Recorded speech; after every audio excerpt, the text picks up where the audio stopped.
When it comes to classic first-person shooters from the N64 and PlayStation 1 era, I didn't play that many of them. What ones I did play, I either don't remember much of, or replayed in recent years with an emulator or a remaster.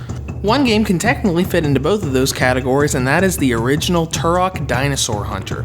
I played it once, I think, on the N64, got really confused by it, and then played it on an emulator about 5 or 6 years ago and was still confused, though I honestly didn't spend that much time with it before I put in cheats and went straight to the final boss so I could see that. Unfortunately, it's never really been on a dedicated handheld before, at least until now. Completely remastered for the PC and Xbox One and then ported over to the Nintendo Switch.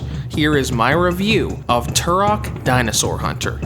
The story of Turok Dinosaur Hunter is about Turok, a time-traveling Native American trying to maintain the balance of the world. Traveling to the Lost Lands, a primitive world inhabited by humans, aliens, and dinosaurs where time has no meaning, trying to keep a villain from getting an ancient artifact that can mess up the space-time continuum. Now, if you're sitting there and thinking, I don't remember that story being in Turok, you would be right. Turok is one of those games that has a story, but you never really see the story as you're playing through the game. Like many NES games, you don't even know it has a story unless you look in a manual or look it up online. When it comes to gameplay, Turok is a first-person shooting game with a lot of platforming and Metroidvania elements thrown into the mix. As you play through the game, you're going to be shooting down enemies, platforming around stages, and constantly going back and forth between the levels as you find keys to new levels. First of all, this is an enhanced version of the original Turok on the N64. It was remastered not too long ago on PC and the Xbox One, getting a lot of visual enhancements and retaining the original content. This is what you're getting here just on the Switch. And because all the original content is here, all of those old N64 cheat codes still work here. So if you want to have all of those special warps to the bosses, or just run through the game with infinite ammo, you can still do that with those old codes. The way progression works in this game is kind of like a Metroidvania. You start in a very large hub world with gateways to each of the game's main levels. As you go and explore the hub and all of the levels you have access to, you find keys that lead to other levels. And your main task outside of finding all of the keys to go to the levels is to find little pieces of the Chronoscepter before you find all of the keys and go to the final boss area. There's really a lot of exploration and a lot of item collecting here. And of course there's also a lot of platforming and a lot of combat.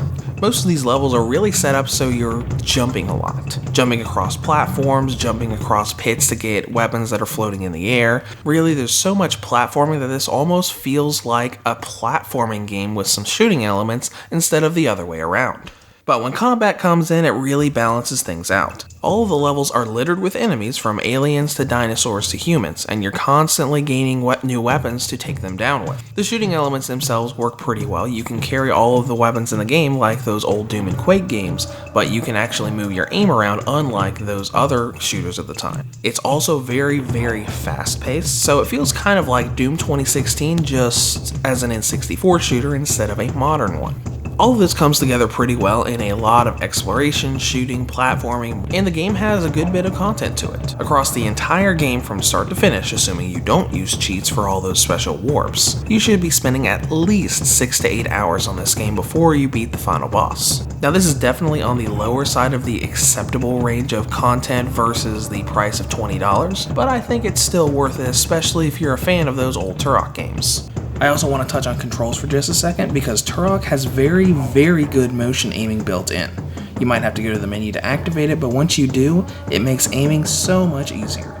Now let's get into presentation, where a lot of the enhancements are in the game. Visually, the game looks a ton better than the original release. All of the models are smoothed over, the resolution has been increased, the field of view has been increased, the draw distance has been increased, the mist is gone now. All around it looks like a much clearer and much more polished game. The only downside here is you can still see all of the polygons and all of the unrealistic formations of all the character models. Despite all of the polish, it still looks quite dated. And performance has also received a drastic improvement. The frame rate is easily double what it was in the original game, and be it in handheld or dock mode, it feels very fluid and very quick. Now, the frame rate does get a little fidgety if you completely max out the graphics settings in the menu, but it still remains solid through and through. Now let's go into battery life, which I was expecting a lot, and I got quite a bit. Turok has a battery range of 3 hours and 4 minutes on high settings, up to 3 hours and 44 minutes on low settings. Not the highest the Switch has ever seen, but still pretty good. Now, in conclusion, the original Turok comes to the Switch with huge improvements over the original game. While the story is still pretty non-existent and the visuals do still look dated despite all of the polish and enhancements, any fan of the original game